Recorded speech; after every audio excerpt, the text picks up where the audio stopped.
to your area on twitch.tv. Let's fucking go! We are your number one place for everything in the world of all elite wrestling. And just remember, when you're with us, you'll always be elite. Yo, it's clear to see when you open up your feed that ain't nobody better than Elite POV. We bring the heat to your screen every week, cause ain't nobody better than Elite POV. So understand every time that we speak that ain't nobody better than Elite POV. Our 3 letters is all you'll ever need, cause ain't nobody better than Elite POV.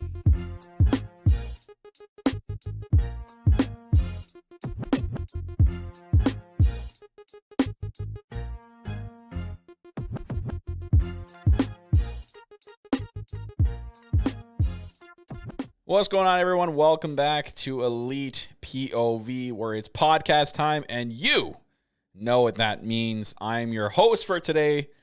My name is Kyle Masters, here to do the hosting tonight because Phil is indisposed. We had to move the podcast to Friday.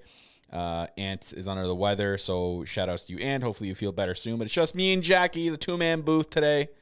Jackie Rodriguez, 10-star Jackie R. What's going on? Freaking long week it has been.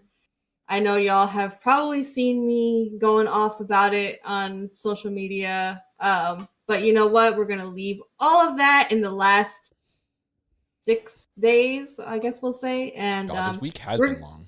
But we're gonna, it feels like the last 10 freaking days it may as well have been, but we're gonna leave the past. It's Friday, we're gonna get hyped and we're gonna celebrate because the weekend is Battle of the Belts us. is tomorrow, the best show of the week, the number one show that everyone's looking forward to. It's got the best matches. We're going to have like title changes on every match. It's going to be insane. It's going to be crazy. That sounds like it's dripping in a hell of a lot of sarcasm, but you know what? We're going to go with that. We're going to go with that. You know what? But we're going to take that with a little degree of truth because your girl Jamie Hayter has her first ever title shot. So happy for her. Round of applause for So your I don't Jamie have the Hayter. applause thing on the soundboard. I gotta get this thing. Hang on. I got the. There you go. Got the ding. But yeah, I'm happy for Jamie. You know, it's a big opportunity. You know, it's obvious that she's not gonna win, or maybe she will. Was it? Is it though? Is it? But yeah, it's just like, I don't know. Every match tomorrow is like, in a way, predictable, which we'll kind of get into the preview later on. But like, I'm just happy for Jamie to get this shot because, you know, obviously we know it's predictable that Thunder Rosa is going to walk out, but like, man, is this like a great opportunity for her to showcase herself in a championship match, like her first world title match, I believe it is. And you know, just we'll see what I think she's going to put on a great match with Thunder Rosa. And you got Claudio versus Takeshita. See, I can say ta. I don't say ka. Yeah, you're getting there. You're getting there. Anyways, I'm not doing it. I listen to other podcasts and they all get it wrong too. It's a tough last name to pronounce. To some. Okay, I'll say that. To some. Myself included. But yeah, that match is going to be a banger of a match. It's going to be a fire match. Claudio and Takeshita are gonna tear it down. And then we have Wardlow against Jay Lethal, I believe. Yes. Right. Yeah. Jay Lethal. Okay. It's right in front of me, actually. You put in the work to put this thing together, our little episode rundown. I don't even look at it. It's right there. This is another chapter of like Kyle doesn't listen to me, but Kyle also doesn't read the show rundown. No. Kyle doesn't listen. He doesn't read. It's just like, man, you know what? Behind the scenes, I never read it. At least he's consistent. No, thank you. We'll give him that. Him that. But what's going on, everybody? Today, I got Elite POV, a little bit different, 2-man crew or 2-person crew, but also it's the first time we're doing it this week. We're testing it out. We're live on more than one platform. Usually we're just on Twitch. We're on the YouTube land, so hi to our YouTube watchers today. Usually you catch the replays on here. Now you're catching it live on YouTube. On our, we're trying to get our YouTube channel going. Before we get anything, like before we can do anything with our YouTube channel, they always require you to have 1,000 subscribers. So like we can't do super chats until we hit 1,000 subscribers. We can't change our URL until we hit 1,000 subscribers. We can't monetize our episodes until we hit 1,000 subscribers. So like that's why we're trying to get our YouTube going. So they're making us work hard for it, man. Yeah, it's it's tough, but that's why we're trying to get the YouTube thing going. So if you guys see our YouTube posts on Twitter, twitter.com/ElitePOV, where we're asking people to subscribe, just give it a whole little bit of a retweet, help us out, get that word out there that we're trying to get our subscriber count, high to get this channel going. So that's why we're starting to do live stuff here as well. So Twitch and YouTube, catch us live every week, guys. But thank you guys for tuning in today. I know we're getting with the short-handed crew today, but had to do what we had to do today. But the show must go on, as they say. And Jackie, great. Before we get into the news, I just want to say I thought it was another good flowing week. I didn't get to catch Dynamite live this week. I had prior commitments and family stuff to take care of. So I watched it the morning after, and I thought it was a nice flowing episode. I thought like last week they hit it out of the park. They came with a really fire episode. This week they came back, and you can tell that. I wonder if it's what we're going to get into in the news here. Like I wonder if it is because of the new the restructuring the talent relations and a little bit of the booking to kind of ease off a little bit on Tony Khan, that we've seen a little bit of a change in AEW TV. Not only that, we know that the obvious news with the WWE, with the restructure that's going on over there, that's surely to have helped as well.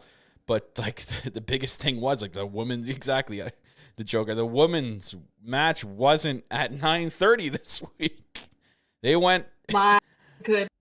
I swear to God, I tweeted it out. I put it out in yours. I'm like, someone at AEW listens to our show. Because every time we complain about something the week after or 2 weeks after, it's changed on AEW TV to exactly what we were talking about. So I don't want to say this is completely our doing, but it can't be too much of a coincidence. So, TK, thank you very much for being a loyal watcher of Elite POV. We appreciate your Patreon subscription. Even if we put the can you imagine? Even if we put the good vibes out there in universe for that to happen, I'm happy with that. I would like to think that enough people have probably, put that energy out into the universe and have complained about it to really, incite enough change. Is it a reactionary response? Who knows? And quite frankly, who cares? As long as it's getting done. I think it's all we could have possibly wanted and asked for. It was not only the pleasant surprise of the women's match being in the time slot that it was, but and we'll talk about it more in detail when we get to that point of the night, but just the freaking banger of a match that it was. It's just like my heart was just like my heart swelled in my chest because I was just so damn happy because we are very, very critical on this show, but not just needlessly critical. We're critical because we care and we want change because we know that if given the opportunity, these women have the capability to absolutely go out there and run with it and steal the show. So this was just that indicator that it's like, you see what happens when you listen to what we're telling you, not just what we on the show obviously are telling you, but when you listen to what the audience is telling you and you give them this moment, they're going to produce magic. And bravo. I was just so happy with the outcome. Yeah, exactly. And then you said it best there. Like we're not coming on here like the croutons on Twitter that are like, oh, AEW's in the mud. Oh, AEW now they're gonna fail at the Triple H is at the helm. And it's like, nah, let me tell you something there, croutons. AEW ain't going away, so Yeah. I'm playing like 4 sounds at once there. I just wanted the trumpet. But yeah, it's important to come on a platform when you have a platform like this and not spew negativity. Like we're not coming on. We're an AEW podcast. But we're not coming on here and saying like fuck the Fed and and they're garbage, their matches are trash, and their division is trash. It's like we're not doing that. No, there's no need to do that. We're doing a podcast about something that we enjoy, and then we're gonna be not ass kissers. We're gonna give them the critiques when it's needed. Constructive criticism, or something we just plain don't like, because we're allowed to not like something. The amount of people that freaking get shit on Twitter, and that's why Twitter's a cesspool. Ooh, yeah. Like as soon as you have an opinion out there, as long as it's you're not being disrespectful. If you have an opinion, that's fine. But like the amount of people that like shit on people that have an opinion, it's sad. So that's why Twitter's become such a cesspool. Got the YouTube chat here. I'm grateful for the YouTube stream because I often DoorDash on Fridays, and YouTube Premium allows me to play the audio in the background while I dash. Hey, there we go. We are providing for the YouTube fans. See, this is a good idea for me to pick going live on YouTube. Oh, man, you look at that, Jackie. We've opened that door. Glad we can oblige, EJ. Yeah. Glad we can oblige. But anyways, back to what we were saying and why this has been a great couple of weeks, because there's been a little bit of a restructure in WWE. There's been a restructure in AEW. They've promoted a lot of people to different positions in the company and also hired someone. So Sanjay Dutt has been promoted to Vice President and production and creative coordination. He will coordinate communication of AEW storylines, liaise between post-production and key staff to maintain content workflow. So that's good for him. QT Marshall has been promoted to Vice President of Show and Creative Coordination as well. He will help manage the show elements, including planning programs and storylines, character development, and overseeing extras and live event logistics and coordination. Pat Buck, who they recently hired, has now been promoted to Vice President of Talent Development. In this position, he will liaise with talent in production and oversee all coaches and provide input on matches and promos and lead the talent relations team as well. Tony Schiavone has been promoted to, among his other roles, he's been promoted to senior producer and special advisor to talent. In his capacity, he will work directly with talent as a part of the talent relations team, which is great because I heard Tony Schiavone is a great person to talk to backstage, so that is a perfect role for him, for talent to go to. And then they hired Madison Rayne, and she will join AEW as a coach in the women's division and kick off a new role. I guess that was tonight in Columbus on Wednesday night.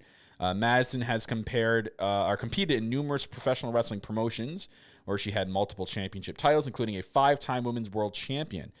She has more than 15 years of experience in professional wrestling and is also a proud mom to a daughter, but she's definitely coming in here to help coach the women's division and also compete, as we found out on the special Dark Elevation episode they released. She'll be facing off against the new baddie. What's her name? Layla Gray. That's it. On Rampage. So that's pretty cool. You know what? I'm fine with that, with Madison Rayne coming in and coaching the division, with a lot of the younger talent that's there, right? That they may sign from Dark or Elevation or keep around with the intentions of signing, and then those people can learn from Madison Rayne. So I think that's a great sign there. And then lastly but not least, Christopher Daniels, who is an AEW original, who brings more than 30 years of industry experience, will continue to serve as manager of talent relations. So that BT bit when he's going around being talent relations, that's actually his real job. So that's also hilarious. But what do you think about these? I guess the new signing, most importantly, Jackie, and then the restructuring there. I think that as long as they stick to it, like you and I had talked and texted about this a little bit, where I said the important thing is to maintain and stay the course, and not have anybody, namely like a Tony Khan, get in and micromanage. The point is, when you break up into talent relations or something like that, you have these roles to delegate the responsibilities and take some of the pressure off of one person. So as long as everybody sticks to their assigned roles, that's a good thing because it alleviates some of the pressure. And I think one of the main things, or one of the main takeaways, like for me personally, is it's very reassuring to have a woman in the role of working with the women's division. That was like one of my main things where I'm like, if you're gonna have somebody who's gonna be coaching or is going to be in talent relations for the women's division, please, for the love of God, put a woman in this role.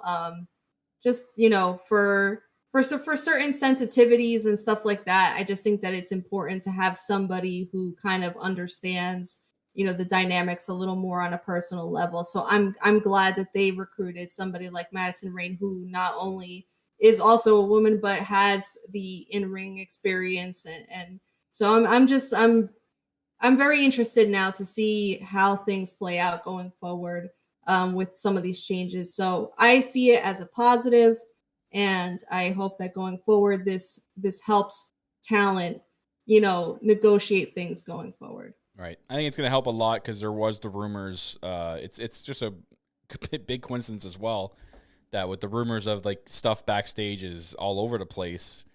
And when it comes to talent relations and stuff, it's a little bit of a coincidence. This all happens now. But if it needed to happen, this is great. I'm glad that they got it done and they could fix a lot of the stuff that needs to be fixed.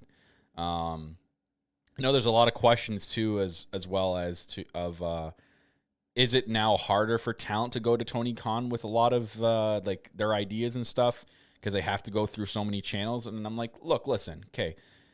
Back when AEW first started, that was probably easier to do because they only had like 20 people. They didn't have the roster they have now. Like that's a lot of people going up to Tony Khan a lot at one time for him to what this is doing is putting a lot of stress relief on Tony Khan when it comes to this stuff because he was basically doing all these roles when AEW first started, and like he was the talent relations guy and the guy that was writing the show.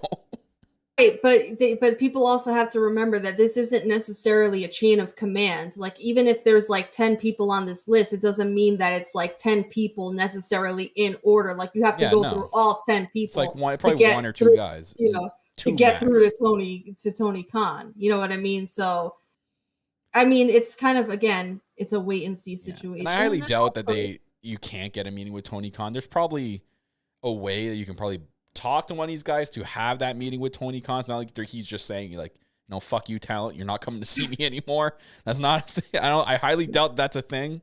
So I know I'm happy with all these hires, and so far, if this is the way it looks the last 2 weeks, man, they've really cleaned a lot of stuff up, and both like last week's show and this week's show, they flowed really nicely compared to a lot of other weeks in AEW. So it's great, and it's a perfect time to do it now because now we're officially like a month till All Out. And speaking of All Out, we're gonna all be there. Blows my mind. I feel like it's gonna sneak up on me so quickly. I'm gonna be so unprepared. And it's gonna be like a week before, and I'm gonna be like, I haven't shit. I don't know what I'm doing. Well, speaking of All Out, ladies and gentlemen, I got mine first, and I'm excited for this. We're all getting our shirts. Look out for us All Out weekend. We're gonna be wearing these babies. Mine finally got here. Here's the front. There is the Elite POV, our logo with the Chicago flag, and then on the back of the shirt, we'll have our actual logo. You can sexy. See, look at that. The All Out 2022 shirts. So these are the shirts we're going to be rocking all weekend long. Maybe like 1 or 2 days because wearing that every day is probably not a good idea. But depending on what the weather's like too there. My dude sweats. 10 out of 10 would not recommend. I mean, we probably have a washing machine in the Airbnb, but even so, you know, you got to switch it up. I guess we'll have to hit up the Target that's down the road for some detergent. I mean, if you have a washing machine, I was about to say, I hope that they would provide There's a couple of Tide Pods left behind. We'll see. Anyways, beautiful shirt. You guys can order if you guys want to. ElitePOVmerch.com. Yeah, you can go and get your own. Yeah. Thanks for that ASMR there, Jackie. Elite POV merch. You're very welcome.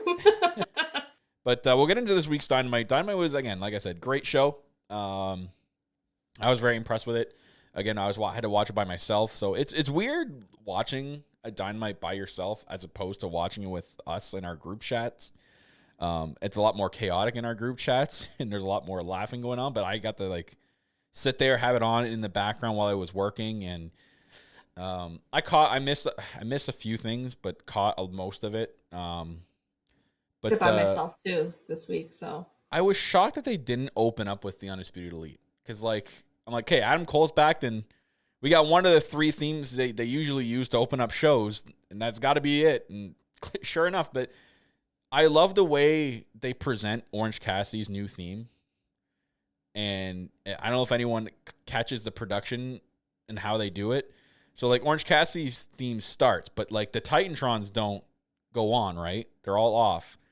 And, like, it's that slow build. And then when the song Jane kicks in, then his Titantron comes on. He's coming out of the tunnel.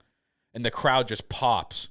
Crowd goes absolutely apeshit as soon as, like, the Titantron comes on and the theme kicks in, which is perfect. And, like, I remember, like, going back and watching, like, old Orange Cassidy matches when he did, like, back in the Indies when he had this theme. And he used to do the same thing, which is pretty cool. But, man, he's just, the way they've built this guy as, like, a massive star in the company. Like, you've seen that kid at ringside who was, like, dressed exactly like Orange Cassidy. Yeah. How happy he was. And when Orange Cassidy went right up to him and did the whole, like, hand thing, and the kid didn't smile once. The kid stayed in character. I got to give it up props to that kid. But my God, like, that was such a cool moment to see. I even remember later in the night, Thunder Rosa actually went up to him, gave him an Orange Cassidy handshake as well on the way down. So that's so cool to see when, like, AEW stars are doing that with the kids, which is Kids having the night of his life. Yeah, but they open up with Cassidy against Lethal, which was an unreal match. I had fun watching this, and man, Lethal going over on Cassidy was a little bit of a shocker for me. I thought for sure that Cassidy was going over, but thinking about it, Lethal has been red hot. Like, Lethal has been killing it, and they're building a lot of momentum with him with the current feud right now. So it makes sense in the end to have him go over. And we saw what happened with Wardlow after, with the Best Friends as well. And there's that one part with the Best Friends coming out on each other's shoulders in the long trench coat. The trench coat, man. To try to match up to Sing. And I'm like, oh, man. That was funny. I had a good laugh. I know it's not it. I know, like, the comedy bits are not for everybody, but my God, was that ever hilarious. That was entertaining as hell. Like, I had fun watching this match. Great opener. And I think that, even though, like you said, AEW had that formula for a while of starting either with Bryan Danielson, CM Punk, or Adam Cole, AEW also had that formula before those guys started, where they started with their hot banger match. And I think that formula stayed true here, because this match was really, really good. And it's just another one of those examples of where you have people they either love Orange Cassidy or they love to freaking hate Orange Cassidy.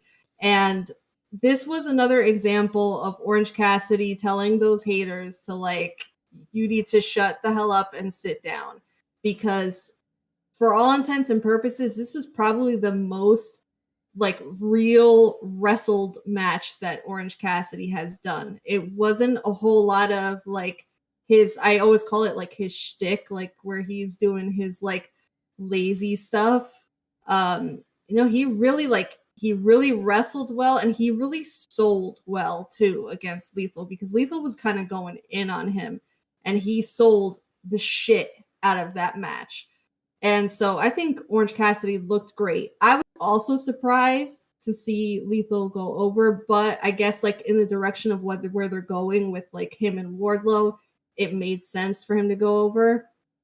But at the same time, I'm kind of wondering, I'm like, all right, where are they going to go with Orange Cassidy? Because he's one of their hottest stars. Mm-hmm. We know he's one of their most over competitors. I'm like, when are you going to throw a title on this guy? Whether it be a singles title, or are you going to throw him, and the Best Friends with the trios title? Like, what are you doing? I think that's where they're going. Guy? I think that was just a way to end that off, and then they'll go into the trios tournament together. I can't see the Best Friends with Orange Cassidy not being into that tournament. So it's tough to see even if they lose out of that tournament, what they do from there. My biggest question would be, like, what's Wardlow doing after Saturday? Like, what's Wardlow's feud going to be going into the pay-per-view? And I don't know if it's like, is it going to be him and Singh at All Out? I don't know if I want that match. I don't know, because see, like prior to all of this, for some reason, I had it in my head that it would be Wardlow and Orange Cassidy at All Out. And I'm like, is this going to be the moment where they like strike the iron and then Cassidy gets his first, singles title in AEW, like finally? And that would be like a really big moment for him.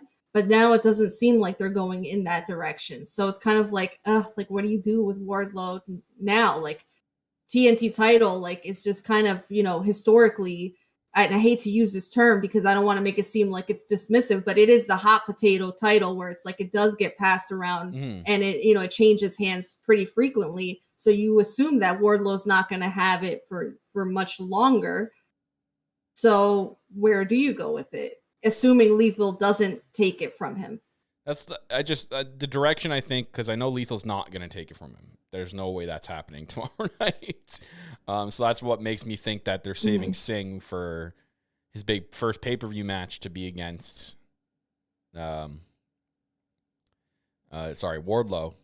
at All Out. And I think that's just, there's going to be, it's kind of like, it's a little bit predictable, like it's going to be Wardlow's biggest test, a guy that's like almost twice his size. You can envision the spots in this match, right? Like him scoop slamming him, like a big moment, or him picking him up and maybe power bombing Singh would be like incredible. Just the visual of that, where, the crowd is going to go, us included, the crowd, we're going to go nuts once we see that, right? So that's, if it's, because to me, if they don't have anything in mind for him, which is kind of sad, I may get eventually okay with him facing Singh. It's just, it looks like that's where they're going towards. I'm not completely sold on it. I understand it, but I'm not sold on it. Like, they're going to have to do a really good job from now until All Out to sell me on that match. Yeah. Like, okay, if they do have the match, then Singh kind of does have to go over. Like, you're not going to build to something like that and then have him lose. Maybe. I don't know. Like, I don't know. Well, it becomes another one of those. Well, we're just going to have to wait. Right? Like, it makes, like, Wardlow's their, like, big star, guy that's barely lost. Him, Singh losing to a guy like that doesn't really hurt him that much. So I feel that that's just the direction they're going into. Yeah. I guess we'll see. But right after, we had, again, like we mentioned earlier, the women's match.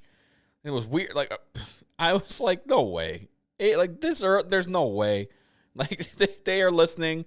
They're listening to us. They have to be watching. We complain about it. I know we're not the only ones that complain about it, but like, my Lord. Well, that's really cool what Restream does. You guys can't see it, but like Restream in our Restream chat. Congratulations, you reached 100 messages today in the chat. Whoa. Yeah, 100 messages, everybody. Let's go. Woohoo. And Mama POV. And Mama POV is here. Let's now go. It's a party. Anyways, yeah, we had Jamie Hayter and Britt Baker taking on Thunderstorm, or Thunder Rosa and Tony Storm. I think it was a good bounce back week for them after last week. I know there a couple of our co-hosts weren't big fans of that. I saw a lot of people on Twitter that weren't really big fans of the match last week, but they killed it. I think they came out this week and they got put at a different time and really showed. You got to think, right, Jackie, that they knew they were going on a different time and they're going to go out there and just show why they should be put at this time. I'm convinced that that's what they did. They sat in the locker room, all four of them, said, okay, guys, we're at 8:30 this week. Let's go show them why we should be at 8:30 every week. And they killed it. They had a fantastic tag match with Jamie Hayter going over and a very big push for her, getting her into that title match on Saturday against Thunder Rosa for the World Championship. Again, very predictable match, but great for Hayter's career. Finally getting a world title match and getting recognized. They should be pushing her to the moon because there's a lot of talent behind Jamie Hayter. I know I'm a big fan of hers, and it's coming across as like a biased fan, but like I see people, that are not big fans like me of her that say the same thing. So she's got something. But yeah, they killed it. Absolutely killed it, Jackie. They absolutely did. And I'm just gonna and you are 100% entitled. I know you said oh, well, it comes across as I'm a biased fan. Talk your shit, Kyle. That's your moment to do it. Absolutely go in, because Jamie Hayter, you've said it. I have echoed the sentiment. All of us have. Jamie Hayter has that star power 110%. She completely, whatever they've given her, she's taken it and she's run with it. So good for her that they gave her the moment to get the pin in that match, because I think I'll back you up on that. She 100% deserves that. I will say, when we looked at the clock and it was 8:30 and the women's music hit, we were like, what? Hold on. Did they play the wrong theme? It was like, is this supposed to be Death Triangle? The choirs of angels freaking went off and whatever. And this is not me being like a total asshole about it. It's just, this is something that we've been asking for week after week after week. And people sometimes, I've heard other people on other shows ask, why does it matter? I'm going to tell you right now why it matters so much. The 9:20 time slot to me is a death sentence, because it's just before the main event. The crowd is already fatigued. They already know what they came there to see. And they're kind of in that spot where they're just all right, I'm ready for this to be kind of done and over with. I'm ready for the freaking main event. So everybody's kind of in that weird state of just being lulled out. So when you put the women in that first hour time slot, I feel like you're giving them a bigger chance to succeed, because the crowd is still hot. The crowd is still alive. And you could hear that crowd was very much into this match. You had the crowd split. You had the crowd chanting for Thunderstorm. You had the crowd chanting for Britt and Jamie. They were really invested in this match. The women were fired up. There was a lot of intensity in this match. It was just they were giving everything that they needed to give, whether it was that they were, extra motivated because they felt like they had something to prove, or it was just that they were, just fired up for whatever. Also, they have a lot of built-in chemistry. Do you know why? Because there's a built-in story there. You see how that freaking works? You see, when you put the time and the effort to give a built-in storyline and give history to something, how that plays into the match and the investment in the match. Oh, imagine how that works out. So it's just everything that we've been talking about in terms of when you put the level of investment of time and effort, this is the payoff. And this is not an isolated thing. This could be done across the board with various talent that you have on your roster. It exists there. If you give it the time and the effort and you make it feel important, these are the results. This can be a weekly occurrence. And for bonus, you can do this in the first hour, and you can also do it in the second hour.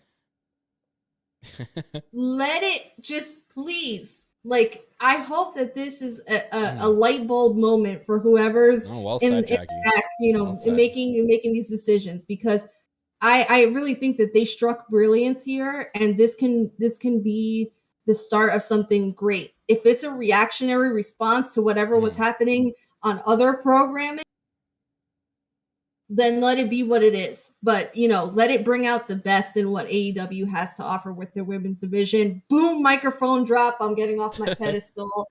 And that's all I got. I really do think, I really hope that they've seen that and seen okay, maybe we should be booking them. Maybe, booking them more and more other time slots, right? And you know what they should do? I have the solution already. You have that gap between 9:20 and 9:30 or 40, Jackie. Instead of making Tony Schiavone read at the speed of light, while some weeks, he's promoting 18 different things. And, Excalibur, sorry. They only give him 30 seconds to read everything. How about you just put him for 20 minutes or give him 10 minutes to read everything at a slow pace? Make sure he's promoting it properly, saying the correct terms, maybe giving 100% effort into it and making it sound like it's exciting instead of going, instead of reading where the next 3 Dynamites are going to be within 10 seconds.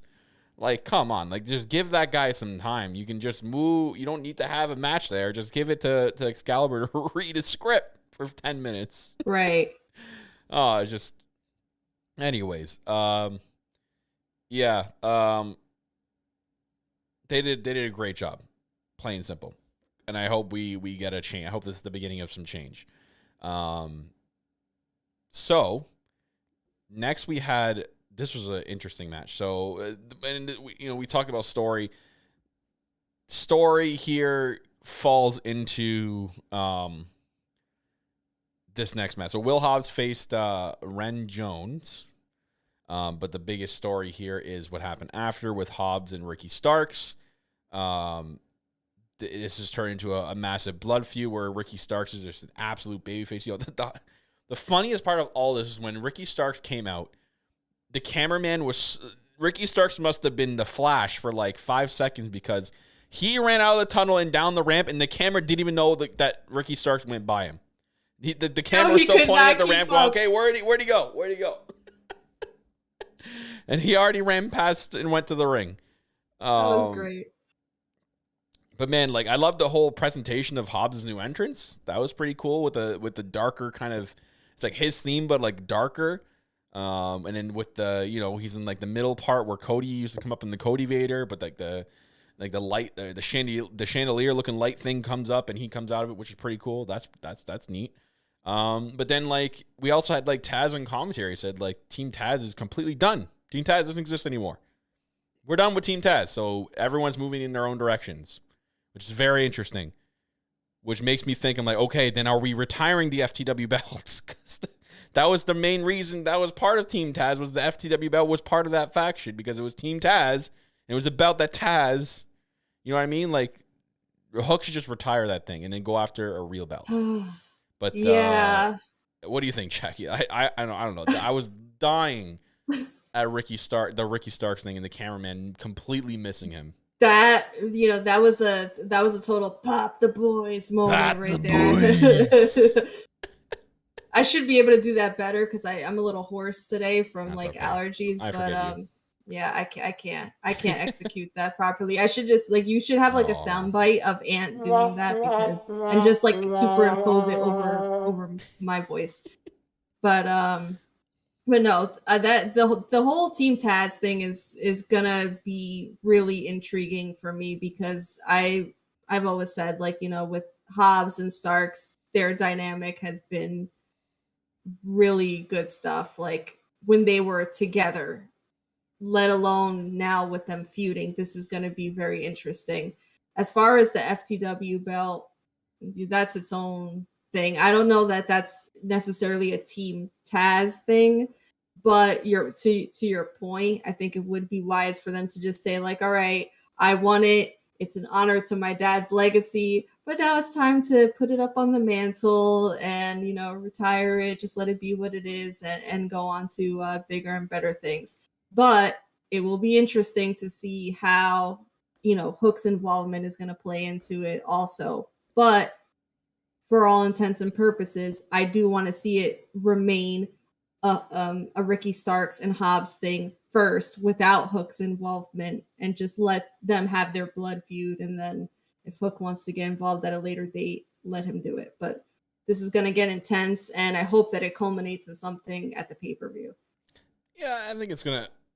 I think Hobbs and Starks is a pay-per-view level worthy match, especially if they're going to if they're just going to keep building it till then.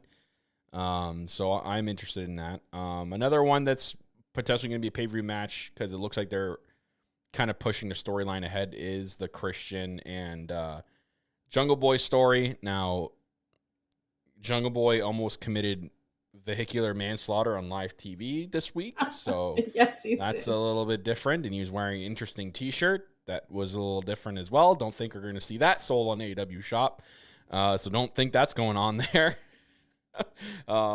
If anyone missed it, he was wearing a shirt that said Christian is what he called them last week. He's a puss. He's a puss in boots. But yeah, Christian and Matt Hardy had a match.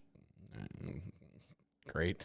But yeah, the story with Christian, it If you're in the chat, raise your hand if you actually watched the match like intently, the Christian versus Matt Hardy match. I'm just trying to see I something. did. It was my favorite match of the night. But because I got up and got a snack. What's interesting to me though is like, so Luchasaurus is still Dark Lucha.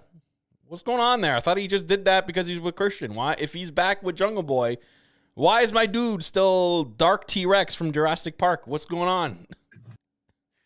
Anyway, I was like, okay, why is he not back to his other gimmick? He's going through his goth phase, you know. Oh, so he's been listening to My Chemical Romance. Yeah, I get it. When That's I was a young boy.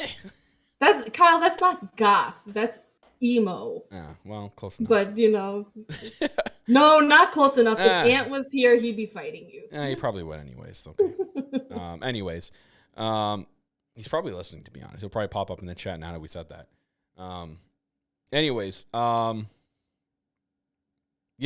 Christian and I think Jungle Boy is the pay-per-view match. You think? Or what? Like, what's going on with is Luchasaurus going, like, we said it last week on the show or the week before that I don't think the story is ending there. I think Luchasaurus is going to, because he's still Dark Lucha, he's going to turn back. He's going to turn his back on Jungle Boy, or else why wouldn't he just be the regular green one again? You know what I mean? Like, it just almost like there's a story we're not kind of seeing. In my eyes, it's like he's still conflicted. Because, like, he hasn't shown. All he's done is moved aside. He hasn't done anything. He hasn't said anything. He didn't come out with Jungle Boy this week. He came out by himself, and he just stared at Christian.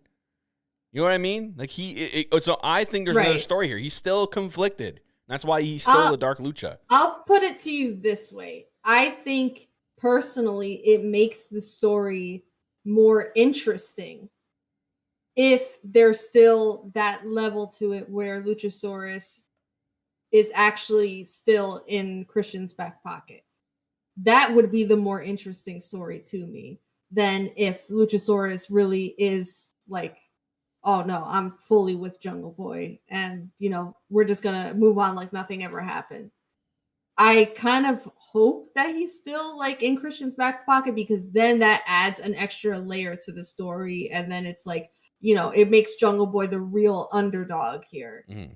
And it kind of adds the extra layer, like how we've talked about in previous episodes of the show, where it's like, okay, then, you know, like, do we get the whole, you know, you got to fight Luchasaurus in order to get to me kind of thing? That I think would kind of like add another dimension to it. That's just my personal opinion on it. Yeah. I don't know that that's necessarily what's going to happen, but I think that would definitely add an extra layer of intrigue to it. Right. So, like, I'm going with my theory. Like, I think he's still conflicted. I think there's going to be.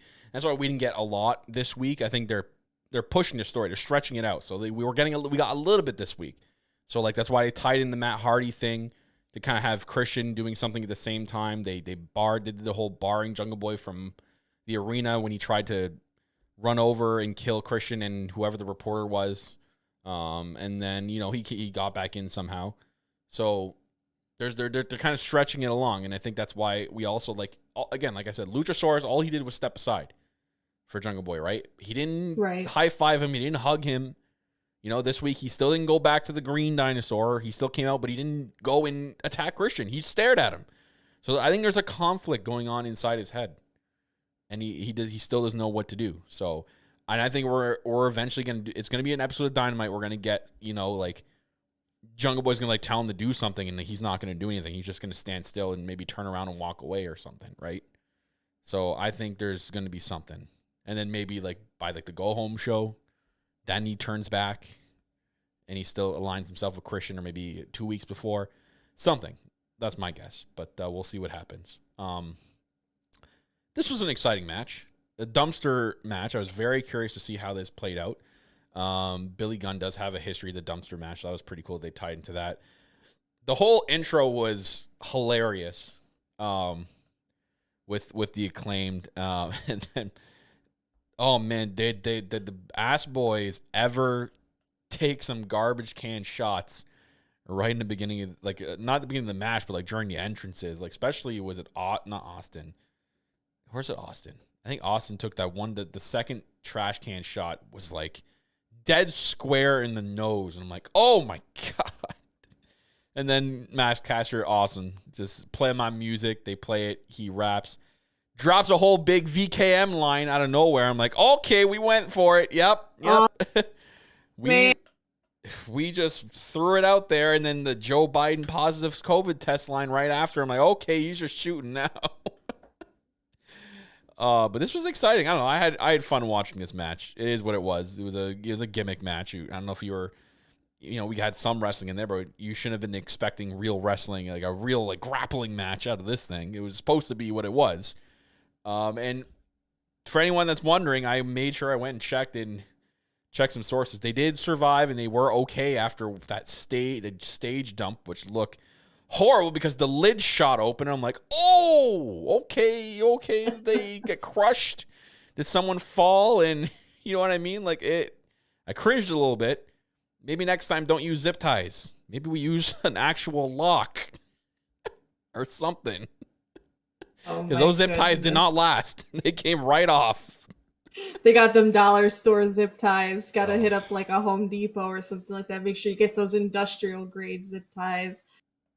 Yeah, some matches are not meant to be your 5-star classics. I know Jackie right? loves the Acclaimed.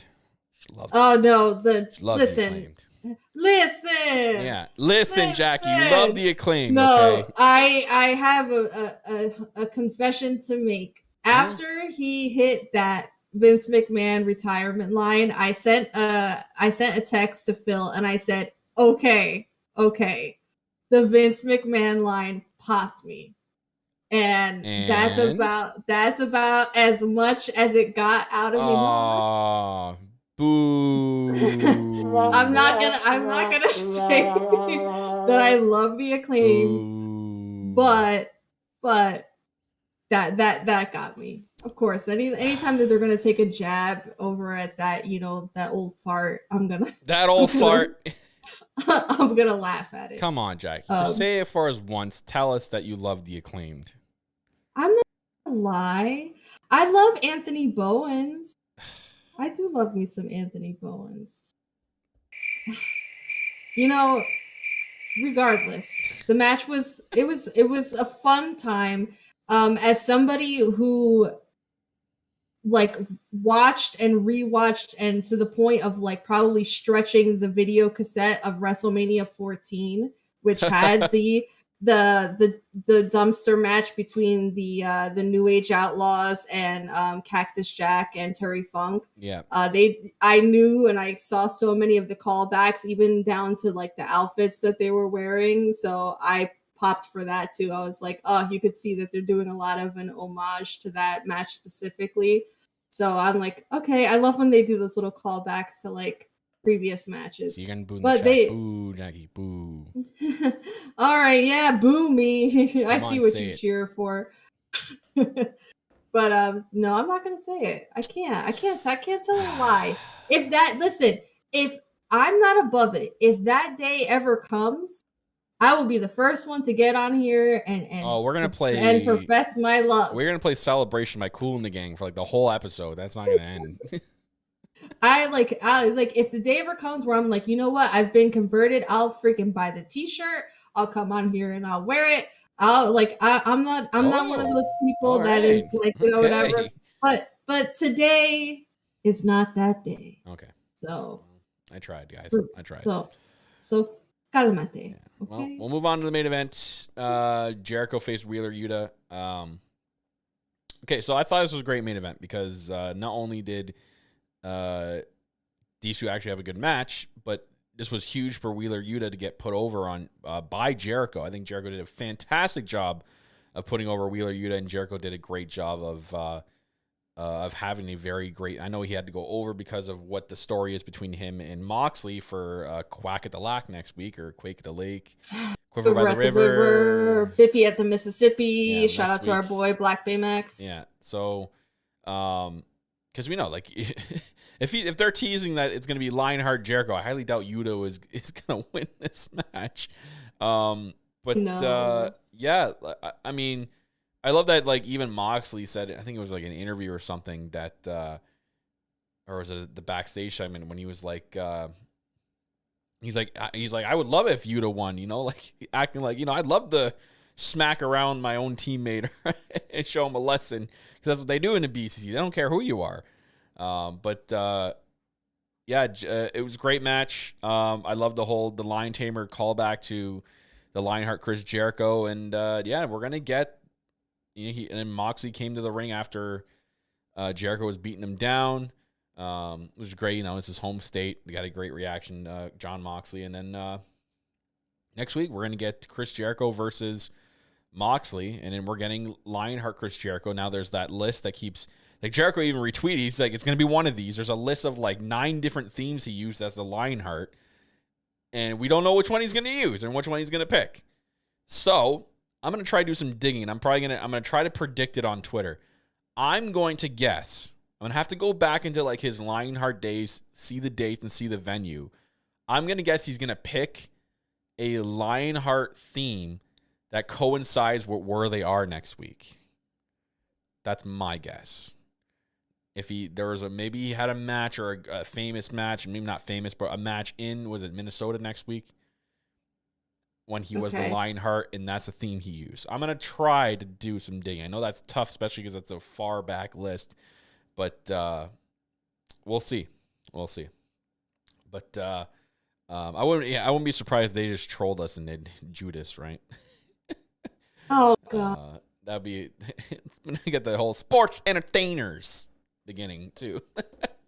He just comes out as regular Jericho. He doesn't even come out as the Lion Tamer. Oh my God. That would be like the ultimate troll job, just to freaking piss people off. But you know what the funny thing is that people will still eat out of the palm of his hands, because Jericho has been healing it up for like how long now, and people still go in on freaking Judas every damn week. And like they haven't been singing it since like he walked in the damn door.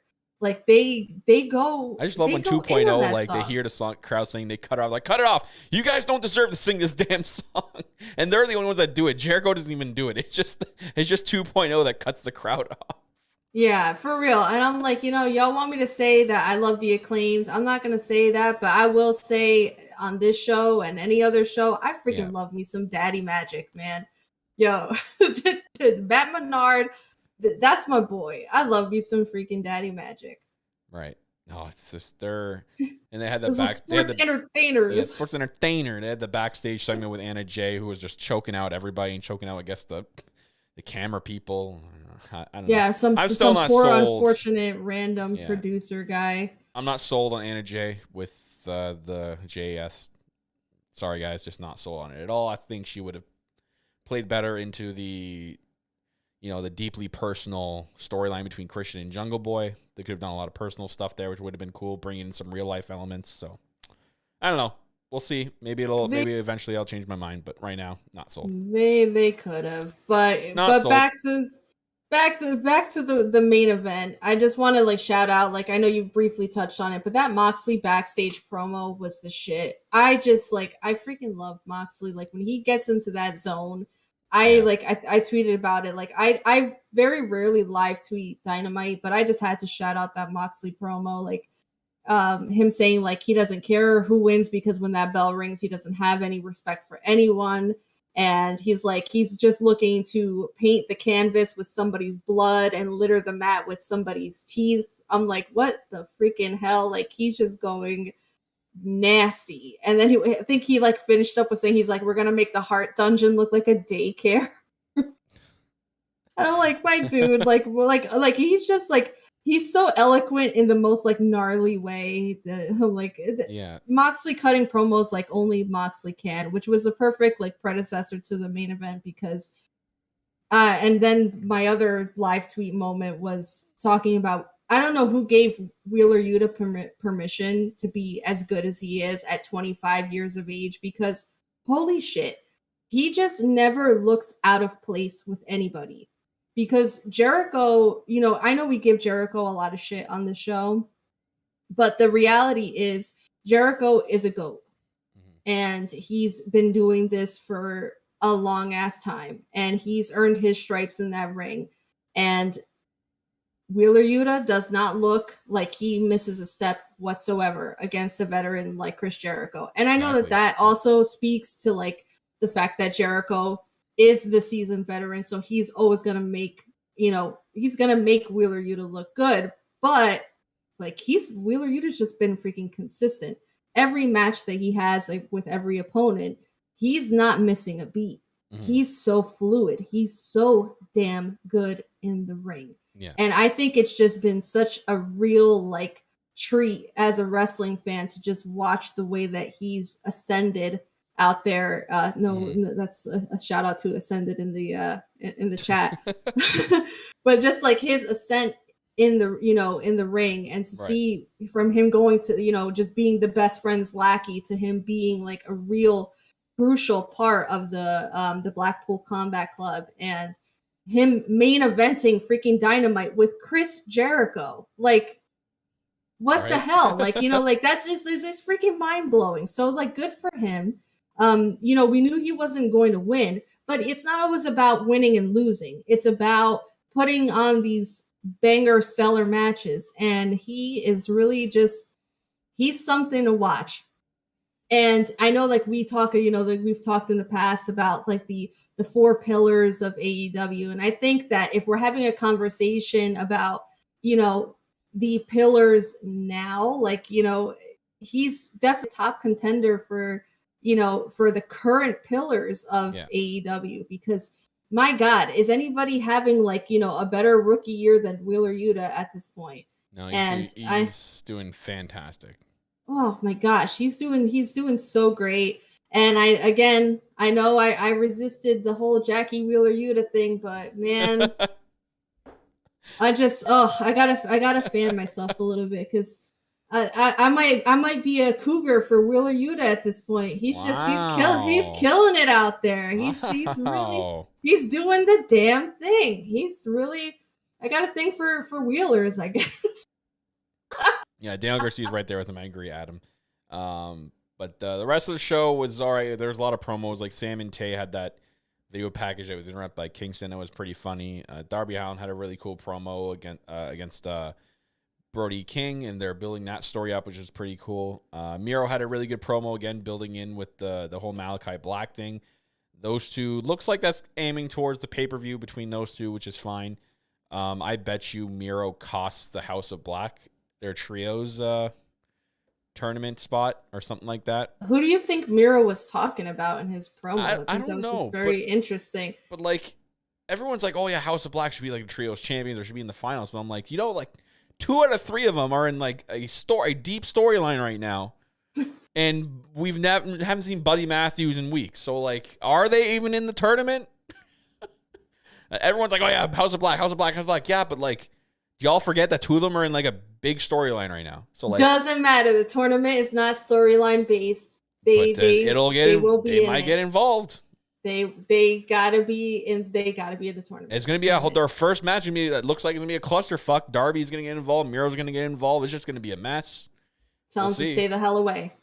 I know they don't like doing fuck finishes, but man, that just screams, if they're gonna go in the tournament, that screams a big F finish. No. But Christian Cage, we already talked about that.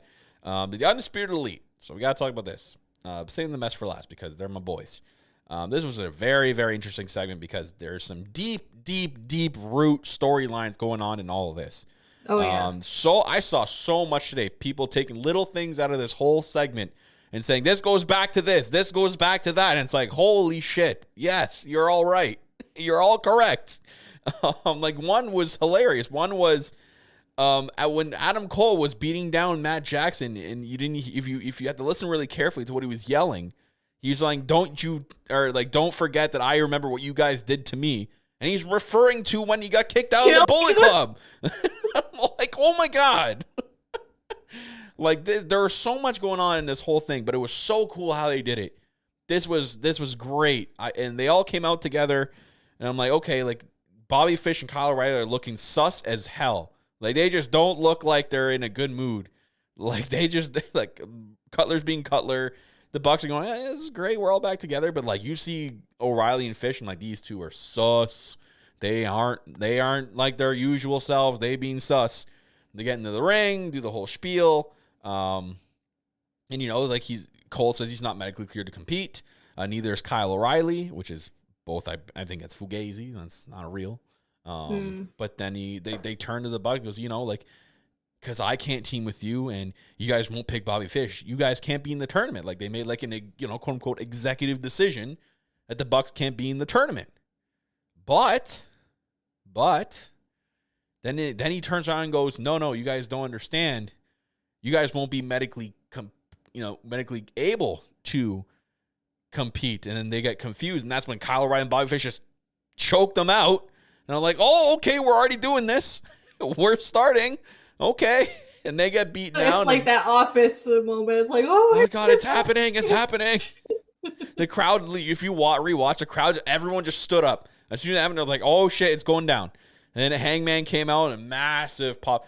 Don't put that into the universe, Jermaine. That's not. If they freaking come out with that name, I'm gonna lose my shit.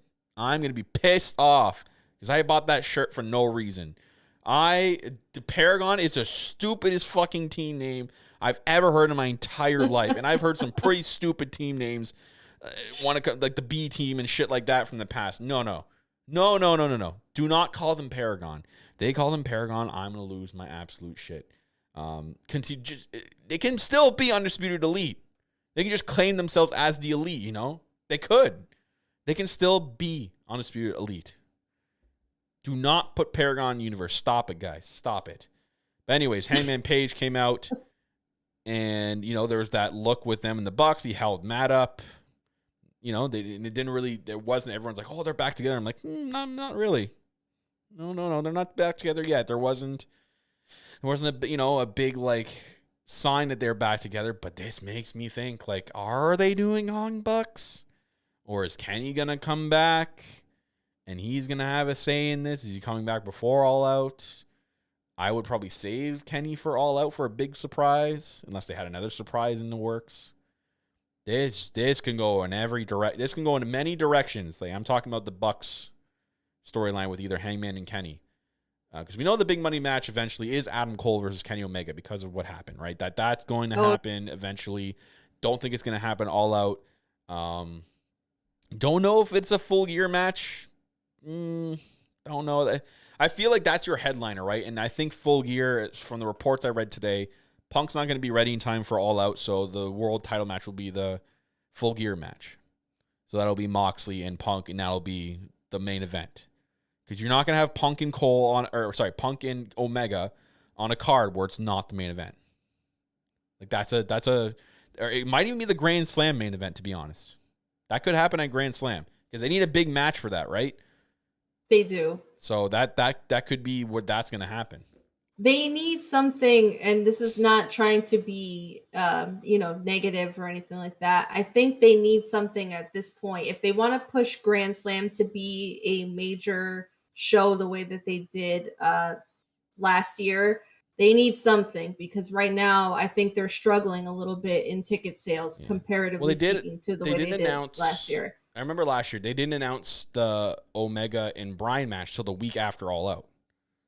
They didn't, but there was still a novelty to AEW at that point, and we were just coming out of the pandemic, so people were just and it was the first clamoring. Stadium show, right? It was the first, technically the stadium show. First stadium show, the first New York-based show, so people were just like dying to get to the show. So I think in order to like really push for something, to like get those like to really sell out that show, they need to like announce. Now it's not just going to be off the basis of, the novelty of it. They have to push for it to be card based. So if they were to announce a big match like that, they'll sell it out. Yeah. And this is why you guys need to watch BTE, because like there's so many, like they do so much in BTE that has to do with storylines you see on TV. So if you're not catching up BTE, just go and watch it. Do yourself a favor. BTE is canon, baby. Yeah. But yeah, great episode of Dynamite this week. Rampage is tonight within 2 hours from now. Got Moxley against Mance Warner. Madison Rayne makes her debut. And Swerve Strickland and Keith Lee versus Tony Nese and Josh Woods. All three should be great matches. And then Battle of the Belts tomorrow night. We got Claudio and Takeshita. Thunder Rosa versus Jamie Hayter. And Wardlow and Jay Lethal. So 2 shows with 2 great cards, guys. So we are. The Ethan Page promo was great as well. Sorry, Kim. Apologize. That was interesting. So, it was right there. Okay, I thought I misread that it wasn't there. That's interesting because now that Stokely is building like this interesting group. You know what I mean? Like he's building a very, very interesting enterprise, and adding Ethan Page is fantastic. Getting away from Dan Lambert, I think they can do great things. Yes, Stokely please. is fantastic on the mic to begin with. My man can cut a great promo. He can cut a hilarious promo. He's got the whole package. And then including Ethan Page. I think this is going to lead to something great. So he drew in Lee Moriarty. Now he's drawing in Ethan Page. Something's going on here. So maybe he's going to do 3 at least. Maybe he's going to try to round up 3 and then that's going to be like their trios entry maybe.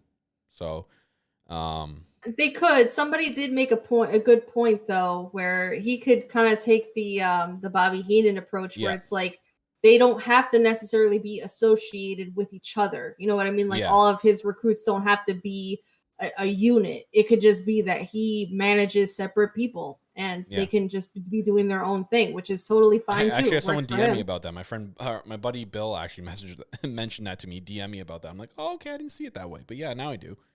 But I think they could work. Yes, Ethan Page, Kim. Oh, yeah, Ethan Page. My dude's a great looking dude. Can't lie. But great week of AEW. Can't wait for next week in the build as we continue to All Out, and we're gonna be there. God, again, like Jackie said, it's almost around the corner. We're gonna be in Chicago. I actually figured out, Jackie, that so my flight's early Thursday, right? Our flight's early, right? When's our flight Thursday? To be getting there at like 6:30 p.m. Oh, it's p.m. For some reason, I thought it was a.m. Why did I think it was a.m.? You know what? I got to double check. Double check your ticket because like, we purposely booked these so that we would get there at the same time. So I think we're supposed to be landing around like 6:30 p.m.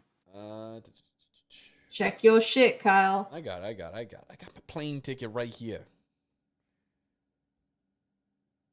Oh, I'm dropping stuff. Okay, no, this is the receipt. I need there we go. Yeah, okay, yeah, you're right. 6 p.m. I was actually, what I was about to say, I was going to be like, okay, I'm going to stay at a hotel on the airport the night before so I can get the flight. Or now I don't have to do that. Now I can just, but I wanted to do that. You know why? Because the airports or the hotels in the airport, you can leave your car there and it can stay on their property. Why? You know what? Anyways, it's confirmed. It's 6 p.m. Anyways, we're almost there. We know. It's gonna be awesome. We got a big Airbnb for the team. Got to pick up the rental car too. Got to remember to do that when we get there. And we're gonna zip on over to the Airbnb. But it's almost around the corner. Kyle's gonna be driving the mom van. Yeah, I'll be driving the Soccer Mom van. Can't wait for that. But thank you guys for tuning in today. I know it was only a 2-man booth, but 2-person booth. I keep saying man, but 2-person booth. But regardless, thank you guys all for supporting the podcast. Now that we're live on Frankie Bebop, just getting in here. It's okay. It's okay. You wish you can go. I know. You wouldn't. You don't wish you can go because if you came, I'd be going Frankie Bebop the whole trip. You would hit me over the head eventually and beat me with a bat. Go Bebop. That's like really violent and aggressive. I don't know. With the bat? Wouldn't you get annoyed if I went Frankie Bebop the whole trip? But with a bat? I don't know. I just thought of a bat. Anyways. Jesus Christ, Kyle. You guys can support the podcast in many ways. One is